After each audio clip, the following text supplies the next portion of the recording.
Master Your Mindset with Nate Skula and Kim Adele.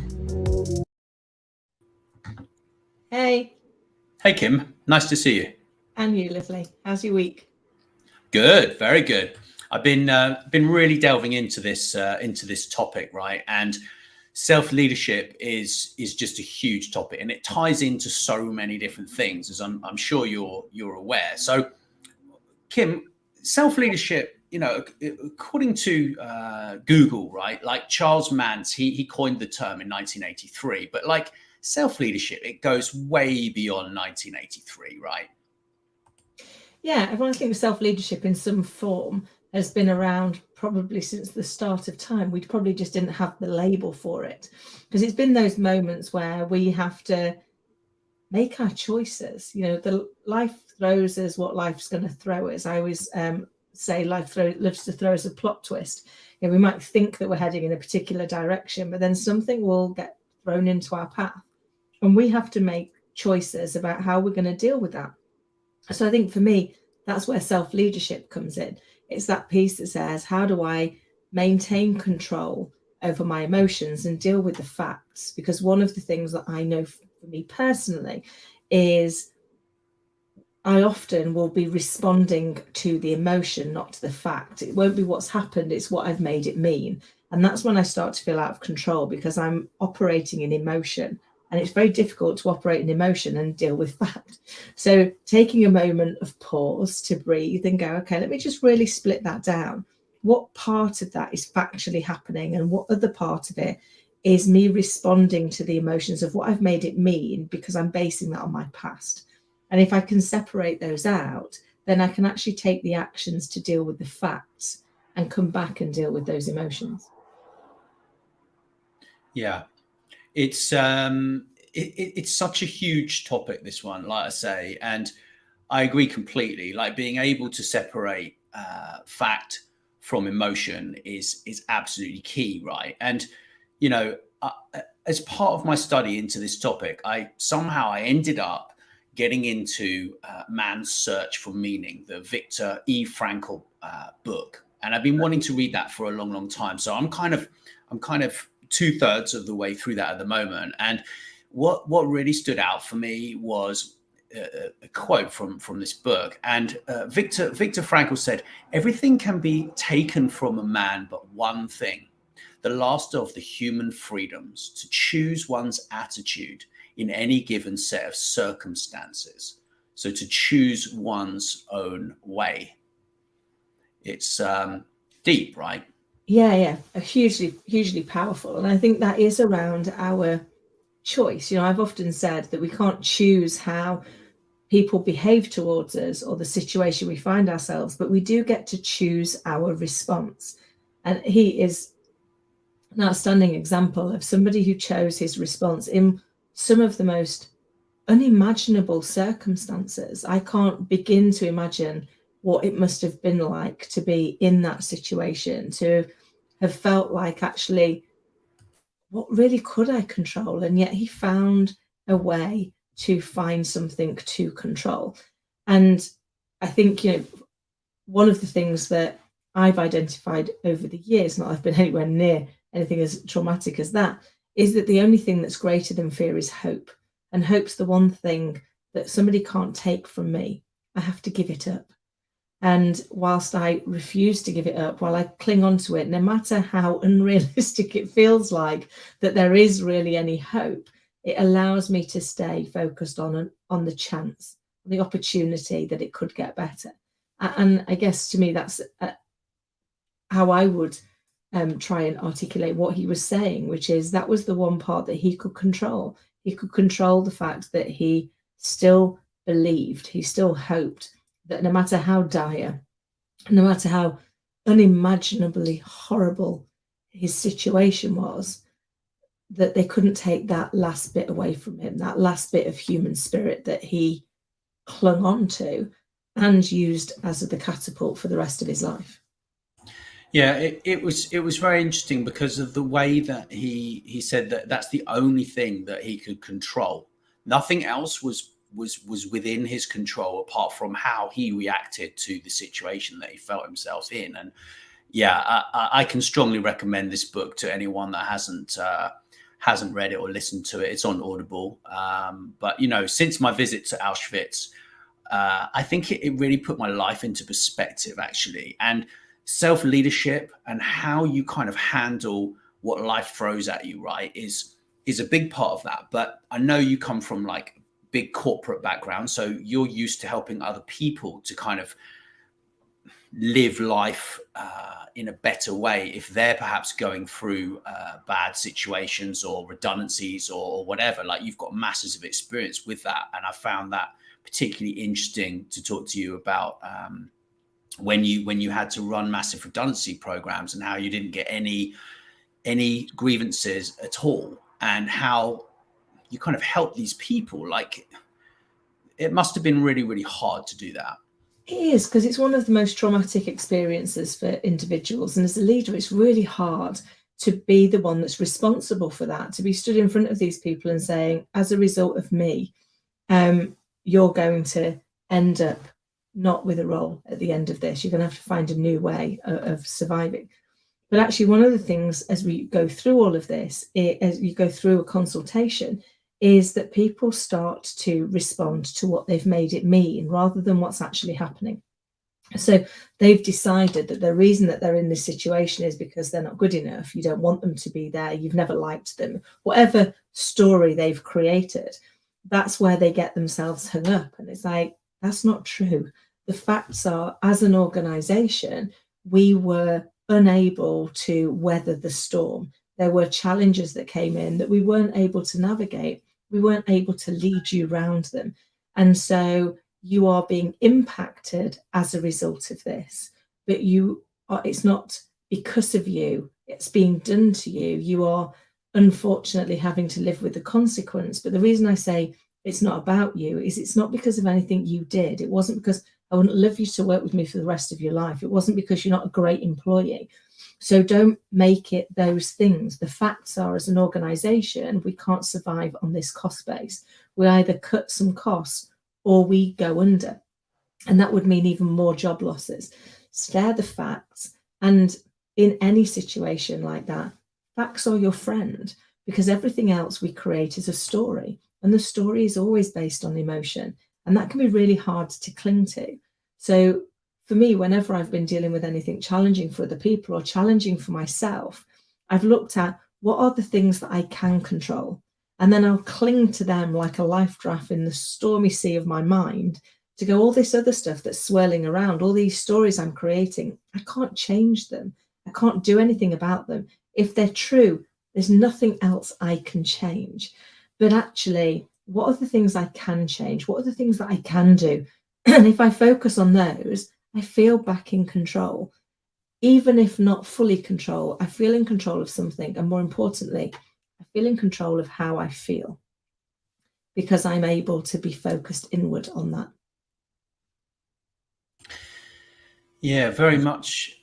It's well, we had someone turn up late. Nada turned up late, and she asked which book it was that I was referring to, and it was Man's Search for Meaning by Viktor E. Frankl, which I thought was fascinating. But in terms of self-leadership, and perhaps a lot of the people who will listen to this are working for big corporations. Do you think that a lot more can be kind of done to help people with self-leadership and managing their mental health? Because we're kind of in that arena, aren't we, really? Yeah, so I think some of it is finding out some of the steps. What are the steps that I can do when I feel overwhelmed, when I feel like actually I often call it the stop the bus I want to get off moment, that moment where you just for 5 minutes, could I just take a tactical time out and just give myself time to breathe, so that I can actually work out what's fact, what's emotion, where do I go next, what happens. But obviously the world doesn't stop turning just because I'd like it to. So what I've done is identify a number of steps that I can take to allow me to pause the overwhelm and get back in control. And we share all of these. They're available on the free resources piece. And those steps really work, even in some of the most traumatic things that I've had to navigate. Going through those steps, sometimes they've taken longer, but going through those steps have now allowed me to gain control. But the other thing is to talk to other people. It's one of the things that, having been in senior leadership positions, is easy to say and hard to do. We don't go and tell anybody else that we might not be feeling 100%, that maybe we'd like 5 minutes out to breathe and think and find some focus, because we're beset by challenge and change. There's change all around us, whether that's automation or digitalization. We've got the changing demands of the workforce as we've got millennials and other generations moving through and what they're looking for. We've got the challenging changes of the environment. We've added in a pandemic. There's so many things that are vying for our attention. The opportunity to take a step back and say, I just need to pause and think, feels sometimes like it's selfish, like it's unacceptable to say, I need a moment's pause. But in that moment's pause, you can really think. And with that clarity, you gain the confidence that you're taking the right steps, and that allows you to really remotivate and move forward. So I encourage everybody to actually factor that into your day, factor in a little bit of time for reflection, and be selfish about it. Make sure you maintain it, because it genuinely is not selfish. If you can take that moment of pause, no matter how busy you are, you can take that even 10 minutes and really just give yourself a chance to focus, to reflect, to breathe, then you will come out with better answers, because you're giving your subconscious brain chance to tell you the answer that you're fighting your conscious brain to find. And you can do this yourself. You can do it through mindfulness or meditation, or just working yourself through some of the steps around what are the facts and what are the emotions? What am I responding to here? Is there anything else that I can take into account? And all of those I know work, because I've used them for years and I use them with other people to success. But sometimes we don't want to do it on our own. So I would say to people, either go through and find that self-help, or find yourself somebody who can be your mentor or your buddy or part of your Thrive Hive, somebody you can go and talk to when things get tough. Or go and find somebody else who can do it with you, so you don't have to do it alone. Go and find a provider, whether that's a coach, a mentor, a peer group training, whatever works best for you. And that's, I guess, the key part for me of self-leadership, is make it about you. Make it about what works for you and who's going to best help you. Is that just you? Is it a group of you? Is it going and looking it up on the internet, working through YouTubes, or is it going and finding somebody who can be by your side, whether that's a coach, a mentor, a trainer, a buddy, or a peer group? It's about what works for you, and no one thing will work for everybody, because it's got to align to what you're looking for. Yeah, that's really, really helpful advice. Thank you, Nada. Really appreciate your positive feedback. And so in terms of like the benefits of self-leadership, right? I mean, we're basically talking about taking control of your life and not being surprised with the results that you're creating. And also, you know, having a clear mind, being healthier, being happier, and being more balanced in your lifestyle. Are those the kind of benefits that you would think would be from Some of them, I would say, probably we couldn't say you'll never be surprised, because life does love to throw us a plot twist, but it's about the surprise not actually derailing us. It's about us being at a place, you know, I used to talk to leaders and work with leaders, and was one of them for a lot of years, where it's like, if you're always operating at 100% of capacity, what do you do when life throws you a plot twist? Because that's pretty much the only guarantee in life, it will. So if you're always operating at 100% of capacity, when life throws you that plot twist, you're in overwhelm. You've got nowhere to go to be able to deal with that. So if you can master self-leadership, you can make sure that you've always got that buffer. You've got that contingency zone that says, I'm working, and I'm working really hard. I mean, Pareto used to say it was the 80-20 rule, but you know, for all of those leaders out there, I know, I get it. You'd love to work at 80% of capacity, but it just doesn't work like that, does it? Life doesn't let us.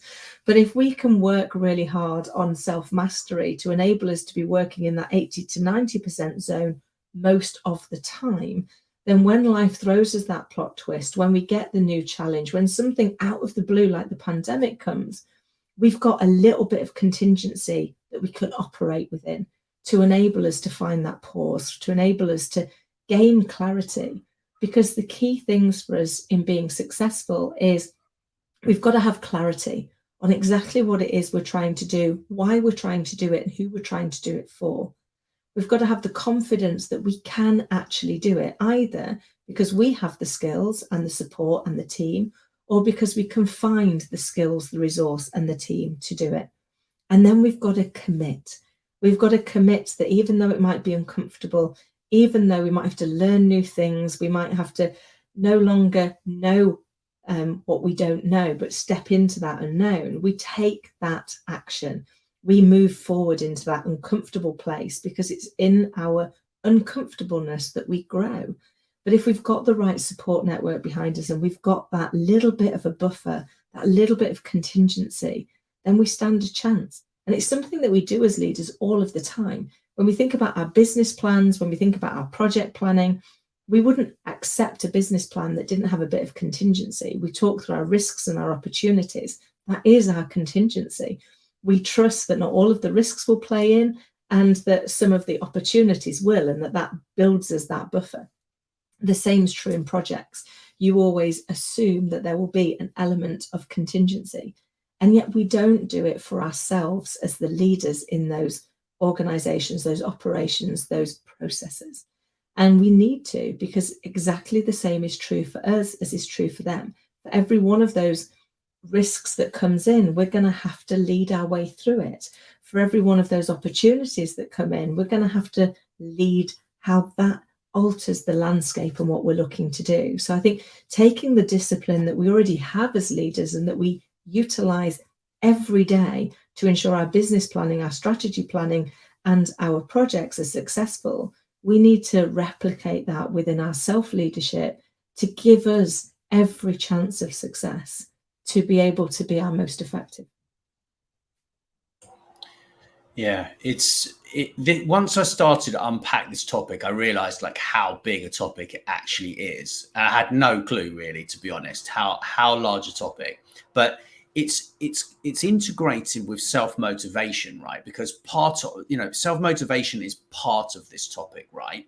So I know we don't have a huge amount of time, but in terms of self-motivation, like, why do you think it's so important, and how do you find it? Like, if you're a bit sort of lost in your career or your job, perhaps, or your life.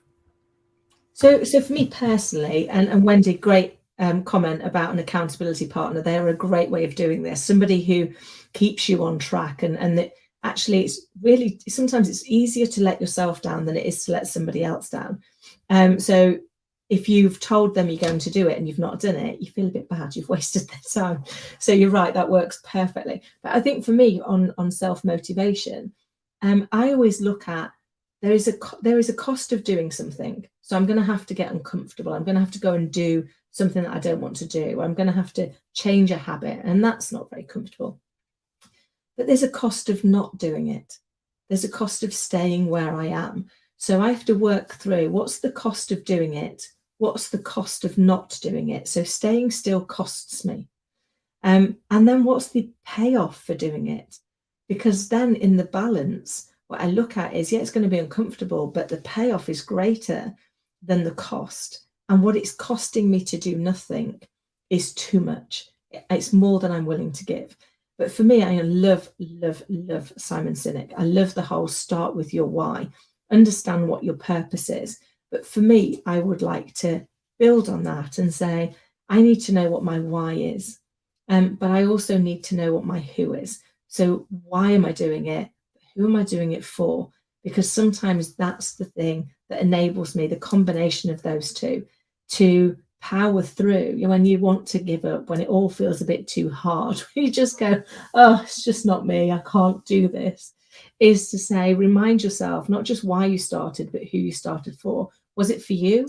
Was it for somebody you care about? Was it for somebody you love? Was it to set a good example to your children? Whatever is the who, ask yourself, is that still really important?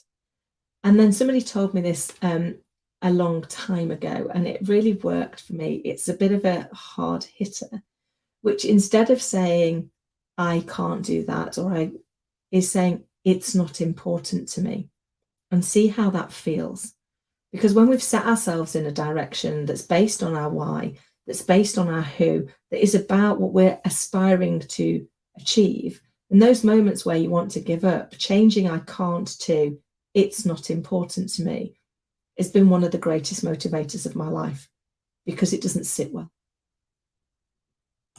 Yeah, I'm afraid of failure myself. That drives me to take action on a daily basis, because I just hate to lose. I hate to lose, right?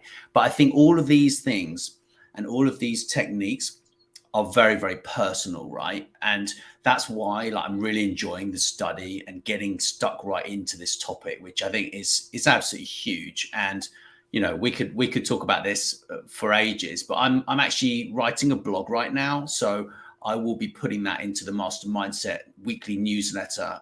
It should go in on next Tuesday. So yeah, on this topic actually, and what is connected to it, because there are masses of elements to it, and the connected topics are just absolutely huge. But I strongly suggest that if you haven't checked out Viktor E. Frankl's book, Man's Search for Meaning, I would check it out, because it puts life into perspective, really. And I think sometimes we all kind of need a bit of that, really, you know.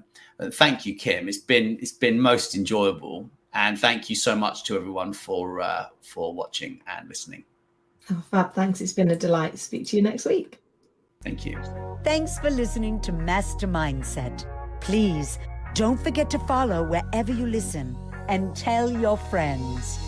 And tell your